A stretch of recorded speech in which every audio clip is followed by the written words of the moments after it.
Tara, samahan niyo po ako. Kuha tayo ng spring onion sa aking halamanan.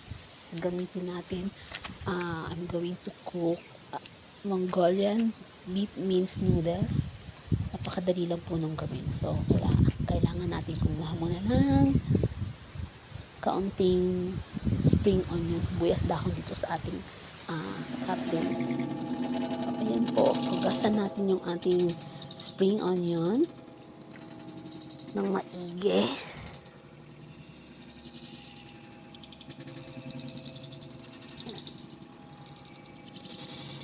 Kailangan lang po natin hugasan yan kasi baka po may mga alikabok, alam niyo naman. So, kailangan natin hugas na maigi.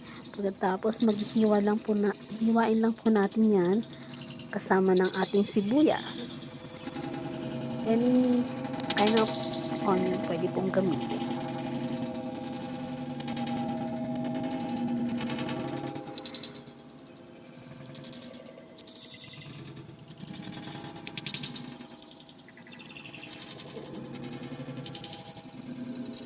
Hugasan lang po natin yung mga sangkap natin. Tapos sisiwain na po natin yan ng maliliit lang.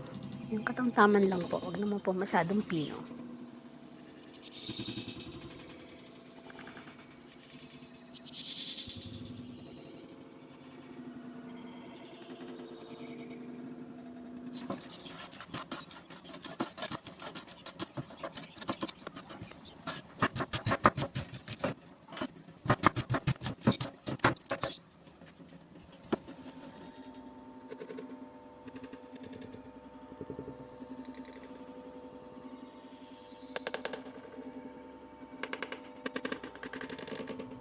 Yan, papainit lang po natin ng kawali ating frying pan at maglalagay na po tayo ng ating 5 tablespoon na vegetable oil.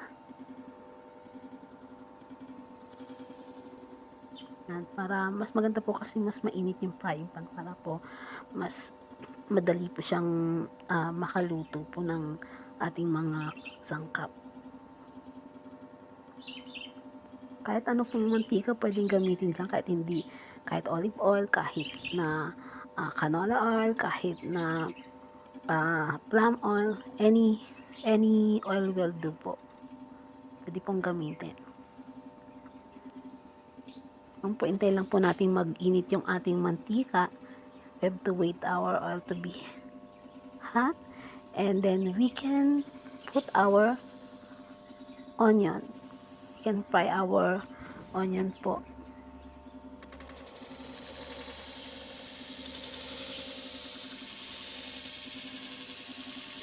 Try lang po natin siya hanggang mag-silky yung kanyang, parang soft po yung kanyang kulay.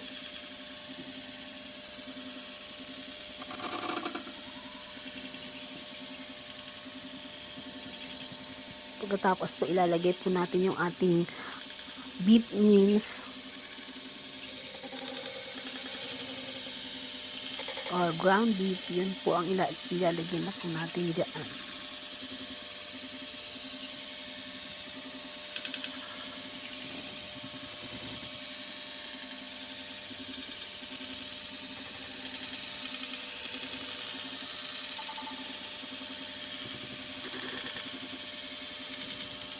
Halo-haloin lang po natin yan. Tapos ilalagay po natin ang ating beef mince.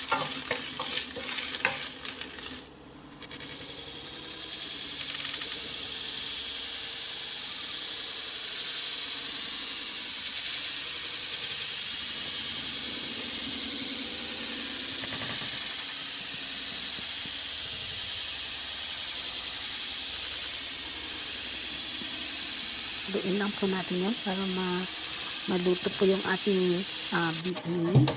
And then maglalagay po tayo ng pepper, chili flakes po. Depends po kung gaano paanghang yung gusto niyo. So, kailangan po nasa sa inyo po. Sa panlasa niyo na lang po yung ating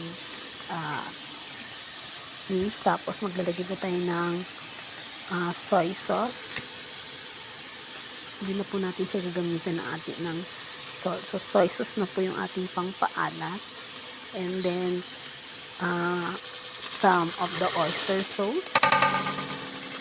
Dito, sahaluin lang po natin yun. Mix lang po natin yun.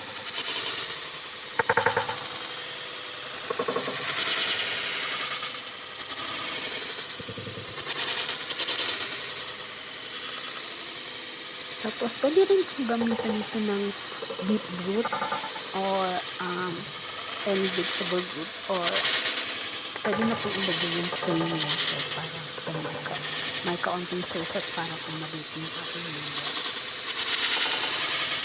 Isa side po, yung iba po kasi Mongolian, gusto nila spicy. Pero nasa sa inyo po yung kung gano'n yung tolerance po ninyo sa spicy yung panlasa po niyo. So, ako po, mild lang po yung aking ilalagay dyan. So, yan po, naglalagay na po ako ng pepper and then yung aking chili flakes po. So, mild lang po ito yung spicy. So, yan po, naglagay po ako ng tubig. Mga isang tasa lang po, 1 cup. Para lang po maluto yung ating noodles. So, ganun lang po ang gagawin. Sobrang dali lang po. Pero napakasarap po nito. Pinakulo lang po natin at nilagyan ng ating noodles. Dry noodles yung aking ginamit kasi yun lang yung available na noodles dito sa amin.